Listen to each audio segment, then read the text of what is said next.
And welcome back to the Hot Lap. We're asking, are Ferrari in chaos? With all the rumours about Leclerc potentially leaving, Vasseur potentially getting the boot, Lewis Hamilton not being particularly happy, and the Hamilton project not getting off to the best start in spite of that sprint win. What on earth is going on at Ferrari?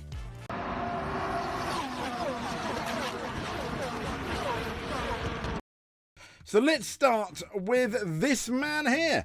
You may know him as Lewis Hamilton's race engineer, or you may know him as the man that had a tea party in China. We'll get to that bit in a second. But yes, this is Riccardo Adami, Lewis Hamilton's race engineer. And a lot of people have suggested, oh no, get a new engineer. This guy's absolutely terrible. I do have a rebuttal, an interesting tweet I'd like to share about that. We'll also be looking at where Ferrari can take inspiration as to when they were very successful. So, let's though first of all talk about Riccardo Adami. So, yeah, he's basically Lewis Hamilton's new race engineer for the year. It's taken a while for them to gel, but to be fair, even Lewis Hamilton and Bono took a while to gel, didn't they? This is in China, about Hamilton's frustrations about letting Leclerc go, or him going past Leclerc. I mean, it got very confusing, didn't it? But listen. In China, I got out of the way when you're on a different strategy. Understood. We swapped the cars. Have a tea break while you're at it. Come on. I mean, okay, that's going to appear on Drive to Survive. And arguably one of the funniest / best ever radio messages from Lewis Hamilton. Yet more still, in spite of the frustration, still more polite than a certain Max Verstappen. I mean, he was definitely... You felt he was holding back. And all these rumours about him and Adami not getting on, etc. Lewis Hamilton, a few races ago, to be fair, did address it. And he addressed it here. Rumors, there's so many people making assumptions, comments, judgments. Now, as much as he's frustrated about that, this is the problem. Fans, media, they go when you have calls like this, the thing that happened in China and before with Hamilton quite clearly being frustrated. Yes, it's a sport. Yes, adrenaline is going, but you're going to have people question it. You're going to have people talk about it. It's just the nature it is, and I'm sure as much as Lewis Hamilton's talking, slightly upset about it, it's going to happen. It's Formula One. 99% of them don't actually know really what's going on. 99% of them, or probably 100% of them, don't know what I've been through to get where I am today. And I think the other things yeah, fair enough. We don't know what he's been through, how hard it has been for Hamilton. He didn't have it easy. There most certainly was no Nepo babies / silver spoon. But I guess he's got to appreciate that people are going to, when you've got those radio calls between the two of them, and there's a lot more frustration out of that than between the radio messages between him and Bono. Yes, Hamilton did have his days of frustration. People are they're always going to be comparing. It's almost only natural to. I find myself having to just remind myself I have won 7 world titles. I have won more than any other driver in history. I have to remind myself. Now that's significant. I have to remind myself because it goes to show. Yes, Hamilton's human like the rest of us, but it goes to show even he has doubts. And is the question I'd like to know now is the chaos at Ferrari fueling those Hamilton doubts about himself potentially? So this was a post. I don't know this person on social media, but I thought it was interesting. What was it? It's April the 11th, 2025. This was around the time that a lot of people were questioning and debating about Riccardo Adami. And this person said, I wanted to say earlier, Lewis and Riccardo are so calm and quiet on the radio. Okay, I almost struggled to hear them. They were literally whispering to each other. Riccardo was so on it, he fired sectors, intervals, gaps, targets, as well as engine modes, settings, instructions, all while notifying of incoming cars. And he was doing it at the same time. He did not miss a beat. And he was mute from the second Lewis pushed. They didn't talk over each other, not even once, and Lewis didn't say much at all, apart from the feedback on grip and what the car did, but very brief. I was duly impressed. And Riccardo still says please and thank you after instructions, while Lewis was blah blah man. It's all business as usual in the most efficient and seamless way. So I wanted to give them both a massive shout out. Obviously that was pre-Monaco when Riccardo Adami couldn't decide, I think it was it Hadjar or who was behind Lewis Hamilton that ended up getting him essentially a 3-place grid penalty, which is one example of it's not quite gelling there at the moment. Now, if it continues into the second half of the season, I can understand by the end of the year why they would change engineer. I think we need to give them a little more time to gel. Is it chaos yet? I wouldn't quite say that is chaos, but still, I mean, Hamilton's settings is obviously quite early on. In Japan, after the Japanese Grand Prix, Team Radio revealed Ferrari had opted for what was a conservative strategy on Lewis Hamilton's Ferrari. And what they did, they prioritised front tyre management with an overbalanced configuration. Now, the setup increased front grip to reduce wear, but compromised overall balance and performance. Since the degradation was lower than expected, the setup brought, sadly, no real benefit and ultimately hurt Hamilton's race pace. And a lot of decisions Ferrari had made, Hamilton as well as Leclerc. But I kind of feel that Hamilton's kind of had the brunt of the bad luck between the two of them when it comes to setups and things happening. And we all know Hamilton's race pace is really, really good, but he needs a strong rear end to get that confidence. So let's move on to Mr. Vasseur. So this is the tweet from the Gazzetta Ferrari, and this was June the 16th, a couple of days ago. And it's quite concerning when you look at the comparison that the tweet is making. One Ferrari is winning under Coletta, while Vasseur's position hangs in the balance doom. After 10 races, Ferrari remains the only top team without a victory this season. Yes, if you take away the Chinese sprint. However, if Coletta accepts the offer, he will face a tougher challenge than anything he's counted before. In 2026, Formula 1 undergoes the biggest regulation change, etc. Who should lead Ferrari? Now, most people are going to say keep Vasseur. And there's a very good reason why. Because you look at Williams and what James Vowles has done there, and he has been allowed by the top brass to make mistakes, and they're looking at 2026, every year's a building year, as the first of the let's get this right years and continue. Now, Vasseur has talked about the project, etc. But you kind of feel that he doesn't have the confidence of the top brass that someone like James Vowles does. And I think if they gave Vasseur, look, you sort Ferrari out, we give you 3-4 years to make a big difference, it is absolutely all yours. I understand. Now, the caveat to that, the other thing that you may be saying is, okay, he started in 2023. The car kind of sucked. They did get that one very good victory with Carlos Sainz at Singapore. And then 2024 happened. And it was okay. They won Monaco. They won Australia. They got a bit lucky, obviously, with the Australia, with Max going out. But Sainz potentially had really good pace anyway. And then the end of the year, they lost the Constructors by a handful of points. They were arguably the strongest team, a lot of people saying, at the end of the year. Come this year, they've dropped back in the pack. Let's be fair. They've gone from the first to second to maybe the third and fourth. Third at best. Probably realistically fourth overall. So, and the only reason why they're anywhere near Red Bull in the championship is simply because they can't sort out that other car. So, moving on from that, this is what Vasseur said about all these rumours about Leclerc leaving, all the rumours about him leaving, which I thought was quite interesting.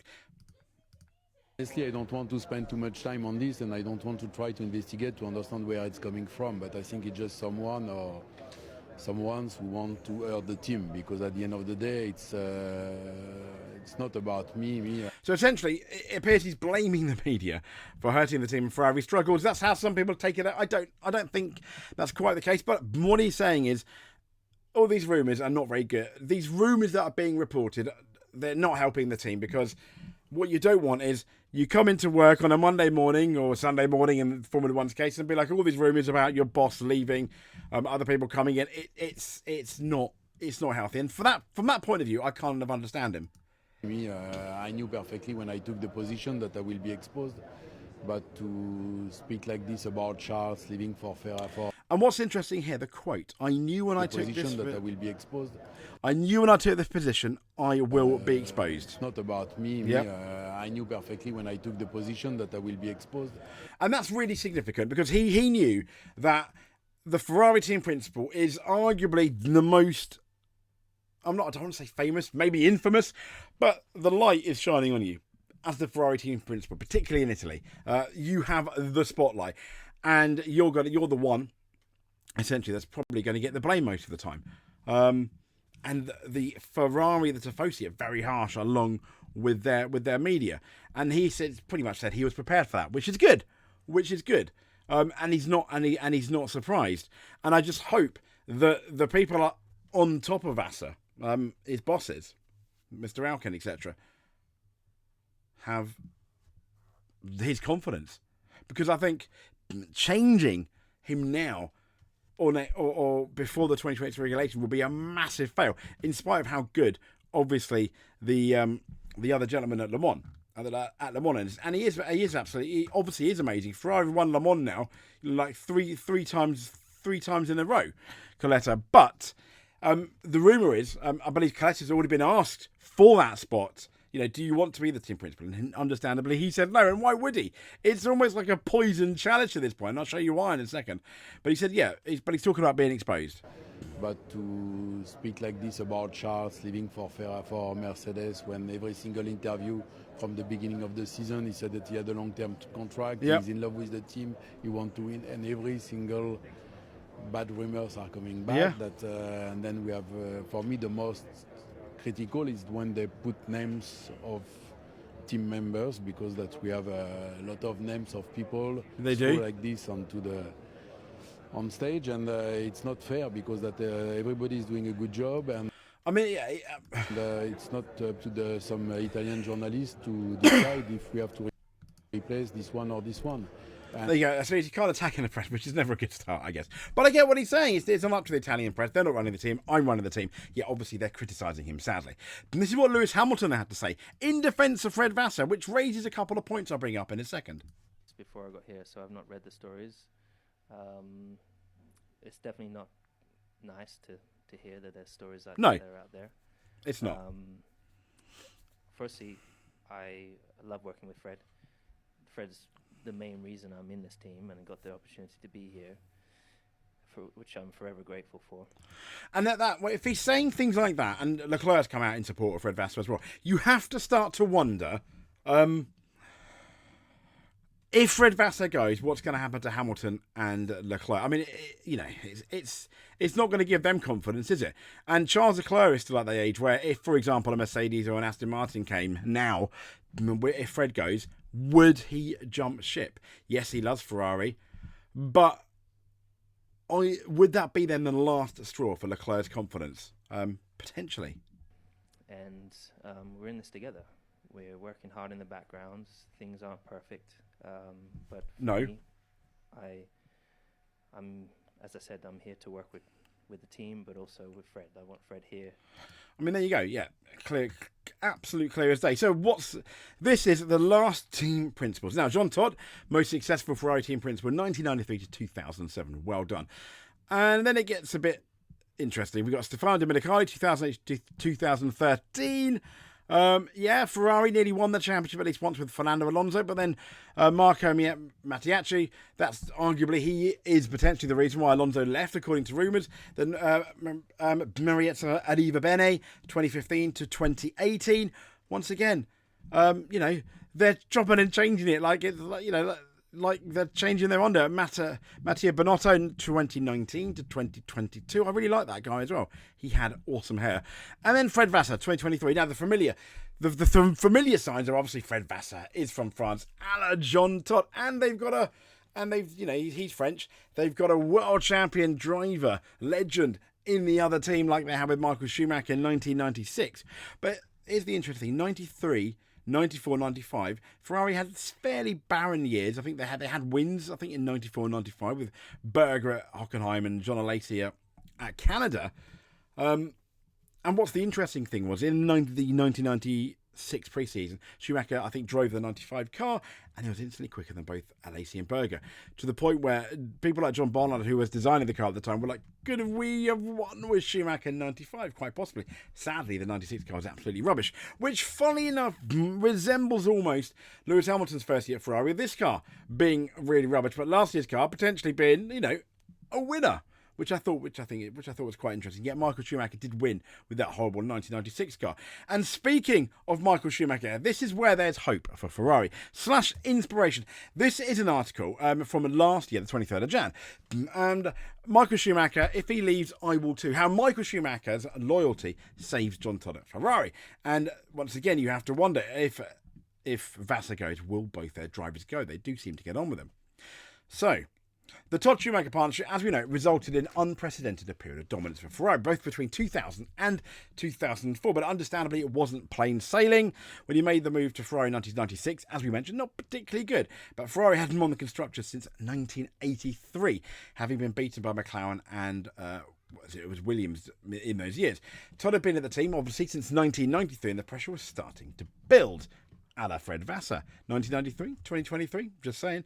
Again, in 1996, Williams were the team to beat, as Damon Hill went head-to-head with Jacques Villeneuve. Williams was an amazing car. Ferrari, similar to Red Bull or the Mercedes' dominant years in the hybrid era, could only settle for podiums, relying on the brilliance of Schumacher. But Schumacher showed he was the class of the field of the 1996 Spanish Grand Prix, Lewis Hamilton, Chinese Grand Prix. As seen over the years, the top job at Ferrari, as we know, and as we've explained, is probably the toughest job in Formula One, with that spotlight. In a recent interview with La Stampa, Todd revealed, and this is what I think is interesting, that Schumacher's loyalty was the reason he remained in charge. He said the situation was disastrous at the beginning. In '96, there was a lot of talk about my dismissal. Michael had just arrived and saw that my plan was right. The people who were about to arrive, obviously at Ferrari, and with whom I was dealing in secret, corresponded to our plan. That's why he intervened and said, and I think this is so important, if Todd leaves, I'll leave too. And I think Hamilton and Leclerc need to be on that absolute same page. Schumacher's loyalty on Todd paid off, as alongside Ross Brawn and Rory Brennan, obviously we had success confirmed. He missed out on the 97 title to Villeneuve because of a silly whoops-a-daisy. There we go. You hit the wrong part of it, my friend, said Martin Brundle. And as Todd said, the first one was BS. On that occasion, we protected him a lot. In '98, there was scandalous behaviour of Coulthard at Spa in the rain. I don't think it was scandalous. But in '99, Schumacher broke his leg. I think he would have won that year, potentially. Yeah. Having said that, would that have lit a fire under Mika Hakkinen? Mika Hakkinen been more serious about the title? Maybe. We'll never know. Even if he had given up the position at the last race, the title would still have gone to Hakkinen, but the first place in the Constructors came in 1999. The drought for Ferrari ended in 2000, though, when Schumacher won, and Todd's described it as the happiest sporting moment. He said, in 2000 we win. The hug with Michael on the podium is the happiest sporting moment of my life. We have finally achieved the goal we set ourselves in 1993. And the success didn't stop there. Now, one of the other rumours is, what it doesn't say, is supposedly when they joined, Schumacher, I think, Brawn, Todd, had a pact that they're always going to stick together. Hence, obviously, Schumacher's loyalty. If he leaves, I leave. And due to Ferrari being arguably the most politically venomous team at times, poisonous maybe even, with obviously the Italian media and the internal politics, they stuck together. And I think that's one of the great reasons why that they had that massive success. And surely that is why, that is, there you go. So let's leave it on the great man there. Spain 96 in a horrendous car, but yeah, he won. So yeah, and I think that's why it's so important that Ferrari takes inspiration from that. Fred Vasseur, Lewis Hamilton, Charles Leclerc, and stick to it, and stick to the plan. There is a plan. We don't quite know what it is, I'd imagine. But getting rid of Vasseur, I think, would be absolutely disastrous. Ferrari in chaos? Possibly.